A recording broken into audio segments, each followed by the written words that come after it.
Hello guys, welcome back to my YouTube channel. അപ്പോൾ ഇന്നത്തെ video എന്ന് വെച്ചാൽ നമ്മൾ പറയാൻ പോകുന്നത് പൊഴി വെട്ടുക എന്നതിനെ കുറിച്ചിട്ട് ആർക്കൊക്കെ അറിയാം. ഇവിടെ എല്ലാവരും പൊഴി വെട്ടുക എന്ന് തന്നെയാണ് പറയുക, പക്ഷേ മറ്റ് സ്ഥലങ്ങളിൽ ഇതെങ്ങനെയാണ് പറയാന്നുള്ളത് എനിക്ക് അറിഞ്ഞുകൂടാ. പൊഴി വെട്ടുക എന്നതിനെ കുറിച്ച് നമുക്ക് കൂടുതൽ ഡീറ്റെയിൽസ് ആയിട്ട് അറിയാം. അപ്പോൾ ഇതിൻ്റെ അർത്ഥം എന്ന് ചോദിച്ചിട്ടുണ്ടെങ്കിൽ ഈ കടലും കായലും തമ്മിൽ ഒന്ന് ബന്ധിപ്പിക്കുക, അതാണ് ഇതിൻ്റെ മെയിൻ ഉദ്ദേശം എന്ന് പറയുന്നത്. ഈ മൺതിട്ട കാരണം നമ്മുടെ കായലിലെ വെള്ളം ഇങ്ങനെ കെട്ടിക്കിടക്കുക, ഈ ജലനിരപ്പ് ഉയർന്നു നിൽക്കുക, അങ്ങനെയൊക്കെ വരുമ്പോൾ ഈ മൺതിട്ട ഇവർ മുറിച്ച് മാറ്റി കടലുമായി ബന്ധിപ്പിക്കും. അതിനെയാണ് പൊഴി വെട്ടുക എന്ന് പറയുന്നത്. അപ്പം ഇതറിയാത്തവർക്കും കാണാത്തവർക്കും വേണ്ടിയിട്ടാണ് ഈ വീഡിയോ. അത് ഫുള്ളായിട്ട് ഒന്ന് കാണാൻ വേണ്ടി ശ്രമിക്കാം. അപ്പം നിങ്ങൾ ഈ വീഡിയോയിൽ കണ്ടുമ്പോൾ തന്നെ നിങ്ങൾക്ക് മനസ്സിലാവും ഇത് എന്താ സംഭവം എന്നുള്ളത് മനസ്സിലാവും. എന്നാലും അതിനെക്കുറിച്ച് ഞാൻ ഡീറ്റെയിൽ ആയിട്ട് ഞാൻ പറഞ്ഞു തരാം കേട്ടോ. സാധാരണ ഈ പൊഴി വെട്ടുക ഉണ്ടാകുന്നത് ഇത് മഴക്കാലത്തോ അല്ലെങ്കിൽ ഈ ജലനിരപ്പ് ഉയർന്ന ഒരു സാഹചര്യം വരികയാണെങ്കിലാണ് ഇങ്ങനെ ചെയ്യാറുള്ളത്.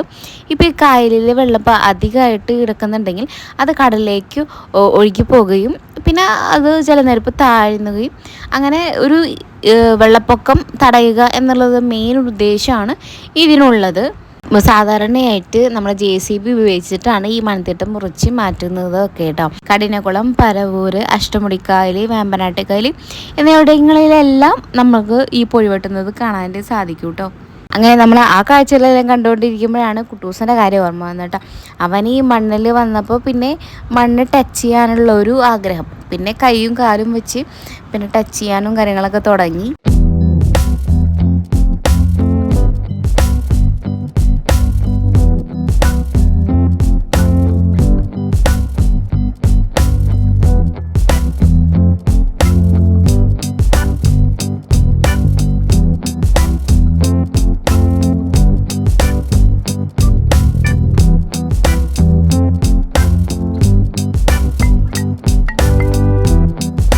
അത്യാവശ്യം നല്ലൊരു കാലാവസ്ഥയായിരുന്നു നമ്മൾ ചെന്നപ്പോഴുണ്ടായിരുന്നത്. പിന്നെ കുറച്ച് കഴിഞ്ഞപ്പോഴാണ് അങ്ങ് ദൂരെയായിട്ട് ഒരു കാലാവസ്ഥയ്ക്ക് ഒരു മാറ്റം പോലെ തോന്നി കേട്ടോ. അപ്പോൾ ഇതെന്താ സംഭവം എന്ന് നിങ്ങൾക്ക് മനസ്സിലായോ എന്തോന്ന് എനിക്ക് അറിയില്ല. മനസ്സിലായവർക്ക് പെട്ടെന്ന് തന്നെ പിടികിട്ടും. നമ്മൾ വേഗം തന്നെ എല്ലാവരും അവിടെ ഷെഡുകളുണ്ടായിരുന്നു, അപ്പോൾ ഷെഡുകളിൻ്റെ ഉള്ളിലേക്ക് തന്നെ വേഗം തന്നെ പോയി. ആ സൈഡിൽ നിന്നാണ് മഴ ഇങ്ങനെ വന്നുകൊണ്ടിരിക്കുന്നതാണ് കേട്ടോ കാണുന്നത്. അപ്പോൾ ഇങ്ങനെ മഴ ഇങ്ങനെ വരുന്നത് നമുക്ക് ജസ്റ്റ് ഇവിടെ ഒരു തുള്ളി തുള്ളിയായിട്ട് വരുന്നതും കാണാം.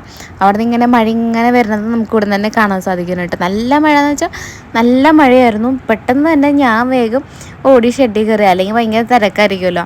ആ ഷെഡ് എന്ന് പറയുന്നത് ഇവിടെ കുതിരകളേനും മറ്റും കിട്ടുന്ന സ്ഥലമാണ്. അപ്പോൾ അവിടെ നമ്മൾ പോയി ഇരുന്നു കേട്ടോ.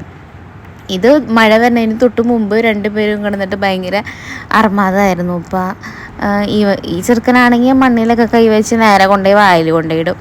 അങ്ങനത്തെ ഒരു ചെറുക്കനാണ്.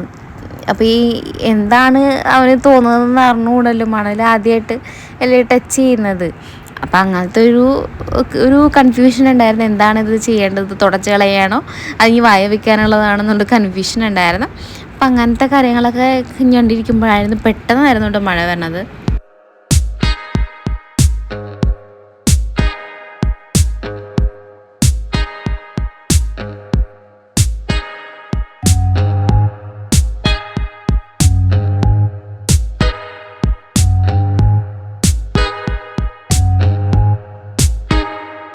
നല്ല അടിപൊളി മഴയായിരുന്നു, ഒന്നും പറയാതെ. ഷീറ്റൊക്കെ ഇളകി പോകുമെന്ന് വരെ പേടിച്ചിട്ടുണ്ടായിരുന്നു കേട്ടോ.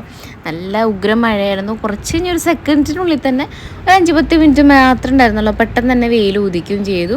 അങ്ങനത്തെ അവിടുത്തെ കാഴ്ചകളെല്ലാം കണ്ട് നമ്മൾ കുറച്ച് കഴിഞ്ഞപ്പോൾ തന്നെ മഴയൊന്നും ഒതുങ്ങിയപ്പോൾ തന്നെ നമ്മൾ കുറച്ച് നേരം നിന്നിട്ട് വേഗം തന്നെ ഇറങ്ങി കേട്ടോ. ആ സൈഡിലൊക്കെ നമ്മളിങ്ങനെ പൊഴി വെട്ടുന്നതിൻ്റെ ആ തിട്ടയും കാര്യങ്ങളൊക്കെ നമ്മൾ നോക്കി കേട്ടോ, രണ്ട് സൈഡൊക്കെ. അപ്പോൾ അത്യാവശ്യം അവിടുത്തെ കാഴ്ചകളെല്ലാം കണ്ടിട്ട് നമ്മൾ പയ്യെ ഇറങ്ങി.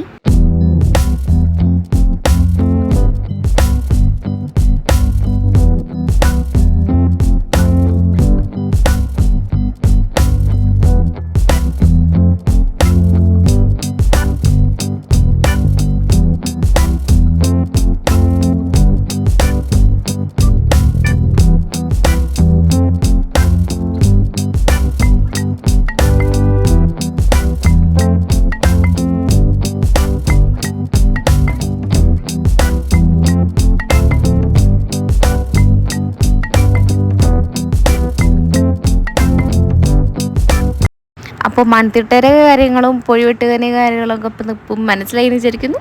അപ്പോൾ അടുത്ത വീഡിയോ ആയിട്ട് കാണാം. Bye friends.